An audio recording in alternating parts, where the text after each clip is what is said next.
$6 ارب جو ہے امریکہ کے خرچ ہو گئے ہیں یہ جو 7 دن کی جنگ ہے، اور یہ کنٹینیوسلی وہاں پہ چل رہا ہے، اس وقت بھی چل رہا ہے، اور اتنا پیسہ وہاں پہ لگ رہا ہے جس طرح آپ نے کہا نا کہ آپ وہ پیسے بھی وہاں سے مانگ رہے ہیں۔ اس کے علاوہ اب امریکی صدر جو ہے، پہلے کچھ لگ رہا تھا شاید کوئی بات چیت، اب وہ اتنے زیادہ فرسٹریٹ ہیں، وہ کہہ رہے ہیں کہ جی آپ ہتھیار ڈال دیں پاسداران انقلاب، نہیں تو پھر موت آپ کا انتظار کر رہی ہے۔ یہ بھی کچھ سمجھ نہیں آ رہی، اس کے اپنے لوگ بھی اس سے سوال کر رہے ہیں، بھئی بتاؤ تو صحیح آپ کا مقصد کیا ہے، کیا فرما رہے ہیں پریزیڈنٹ ٹرمپ صاحب، سنیے۔ I'm once again calling on all members of the Iranian Revolutionary Guard, the military and the police, to lay down their arms. They're only going to be killed. And now is the time to stand up for the Iranian people and help take back your country.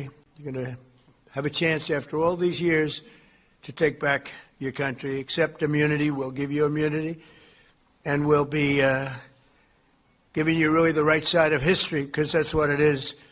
So you'll be perfectly safe with total immunity, or you'll face absolutely guaranteed death. And I don't want to see that. آپ ہتھیار ڈال دیں نہیں تو absolute موت جو ہے حقیقتاً میں ایک موت آپ کا انتظار کر رہی ہے۔ عباس عراقچی نے بڑا آرام سے سادہ سا جواب دیا، انہوں نے کہا جی آپ کا پروگرام ہے ایران میں آنے کا، آئیں، سو بسم اللہ، آپ کو ویلکم کریں گے۔ President Trump has not ruled out boots on the ground in Iran. Are you afraid of a U.S. invasion in your country? No, we are waiting for them. You are waiting for the U.S. military to invade the ground troops? Yes, because we are confident that we can confront them, and that would be a big disaster for them. حسن، آپ social media کافی زیادہ دیکھ رہے ہو، initially جو تمہارا بھی یہی خیال تھا کہ جس انداز سے امریکہ اور اسرائیل جا رہے ہیں تو بڑا مشکل ہو جائے گا ایران کے لیے ٹھہرنا، ایران کے لیے برداشت کرنا، اور اب آہستہ آہستہ دیکھ رہے ہیں کہ وہ ٹیبلز آر بینگ ٹرن، اب دیکھ رہے ہیں کہ وہ آہستہ آہستہ نا ماحول بدل رہا ہے۔ بدل نہیں رہا جی، ایران کے اندر جو وہاں پر مطلب قیامت صغریٰ ہے، واقعہ ہے، لیکن وہ برداشت کر رہی ہے اور وہ چیخ نہیں رہے۔ بات یہ ہے، وہ ٹھیک ہے، انہوں نے قبول کیا ہوا کہ ٹھیک ہے ہم نے مرنا ہے۔ تو بات یہ ہے کہ ایران نے، جو میڈم کہہ رہی تھی، جو برداشت کا اپنا مظاہرہ کر رہی ہے، وہ تو شاید ہی دنیا میں کوئی ملک اس طرح کر سکے، اور اس وقت دیکھیں نا وہ کسی ملک کے اوپر ڈیپینڈنٹ نہیں ہے۔ ایران اس صورتحال کے اندر لڑنے کی کب تک وہ ریٹیلیٹ کر سکتا ہے، کتنا کر سکتا ہے، میں کچھ نہیں کہہ سکتا، لیکن فوڈ سیکیورٹی، یہ چیزیں، وہ چیزیں تمام اس کے پاس موجود ہیں، اس کو اس چیز کی بھری نہیں ہے۔ مطلب وہ 3 مہینے بھی نکال سکتا ہے اگر اس کے پاس سٹاکس موجود ہوں، ان کے جو اس کے پاس میزائلز ہیں۔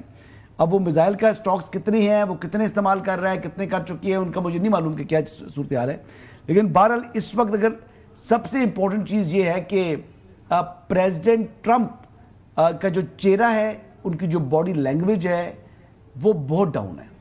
مطلب اگر ان کے چہرے پر غور کریں تو وہ مجھے پچھلے 4-5 دنوں میں یا 6 دنوں میں جلدی ٹائرڈ، ان کا جو ہے وہ اس کا چہرہ ریسٹلیس نظر آ رہا ہے، اور وہ مزید بوڑھے دکھائی دے رہے ہیں، پتہ نہیں کیوں۔ بالکل سے۔ اچھا ڈاکٹر صاحب، جو ایک اکنامک پریشر ہے وہ بہت زیادہ بڑھ رہا ہے، اور خاص طور پر جو مشرق وسطیٰ کی ریاستیں ہیں ان کا تو سارے کا سارا انحصاری آپ کو پتہ ہے ٹورزم کے اوپر ہے، ٹریڈ کے اوپر ہے، اسٹریٹ آف ہارموز بند ہو گئی ہے، ٹریڈ ساری بند ہو گئی، ایئر لائن انڈسٹری جو ہے وہ بالکل سٹینڈ سٹل کے اوپر آ گئی۔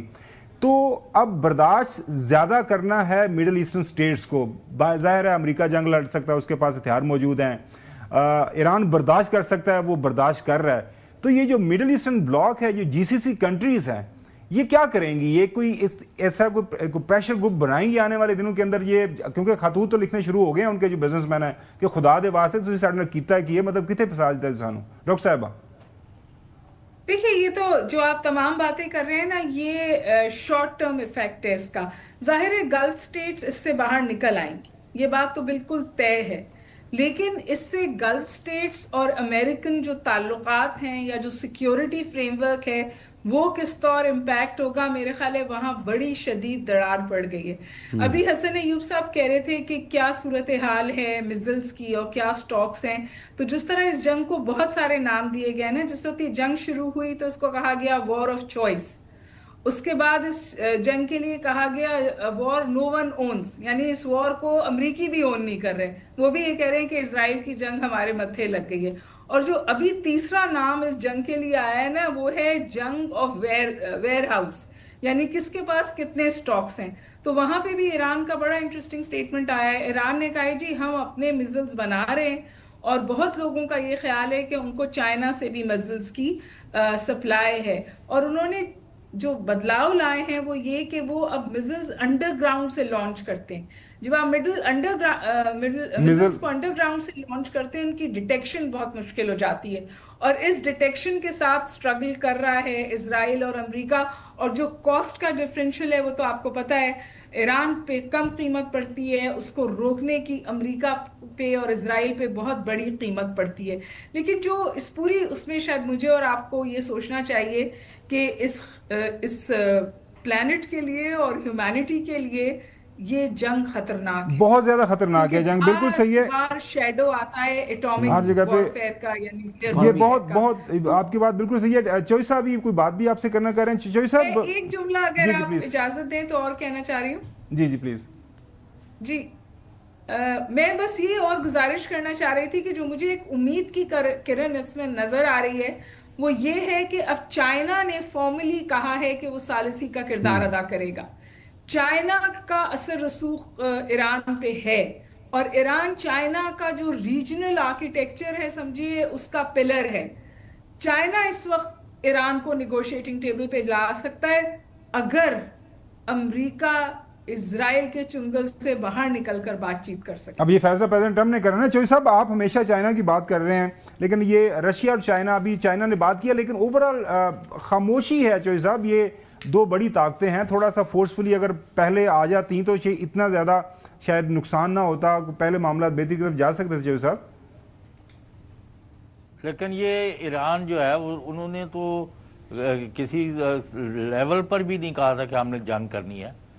ہمیں تو ابھی ڈاکٹر صاحب یہ اپنی یعنی انٹلیکچوئل جو بھی ان کے پاس اپنی کوالٹیز ایکسپرٹیز ہیں، جی جی بالکل، یہ فرمائیں کہ آیا آج یا کل یا پرسوں ٹرمپ جو ہے will he be forced to stop war against Iran, یا وہ ایک بزنس مین ہے وہ سوچ سکتا ہے بھائی نقصان بہت ہو رہا ہے تو لہٰذا اب جو ہے گیو اپ واپس چلتے ہیں ٹیکو. دیکھیں پریزیڈنٹ ٹرمپ میں یہ پریگمیٹزم ہے کہ وہ پیچھے ہٹ جاتے ہیں. اس دفعہ انہوں نے سٹیکس بہت بڑھا دی ہیں، پہلے بھی پیچھے ہٹے تھے. جو پہلی بار روز جنگ ہوئی تھی اس میں اوور نائٹ وہ پارٹی تھے کانفلکٹ میں، اور اوور نائٹ وہ میڈیٹر بن گئے تھے. اب کہ یہ کرنا ان کے لیے تھوڑا سا اس لیے مشکل ہو رہا ہے کیونکہ جنگ کی سٹیکس بہت ہائی ہیں.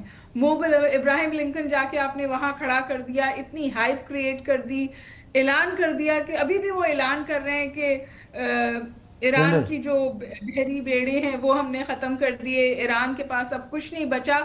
بس مسئلہ یہ ہے کہ ایران کے پاس کچھ بچا ہو یا نہ بچا ہو، لیکن اسرائیل میں تصاویر لینے پر پابندی لگ گئی ہے، اور وہ صرف ایریاز میں جو تباہی ہوتی ہے اس کی تصویر لینے دیتے، بقیہ لوگوں کو وہ فوٹیج بھی نہیں بنانے دیتے کہ کس قسم کی تباہی تل اویو میں ہو رہی ہے. تو جب آپ سینسر کرنے لگے نیوز کو تو اس کا مطلب ہے کہ آپ کے پاس کچھ چھپانے کو ہے، اور چھپانے کو یہی ہے کہ ایران جو ہے وہ پین زیادہ انفلیکٹ کر رہا ہے. اور انہوں نے ابھی 2 ہفتے کا ٹائم دیا ہے. ابھی پریزیڈنٹ ٹرمپ نے جو آخری بات کہی انہوں نے کہا یہ جنگ 2 ہفتے چلے گی.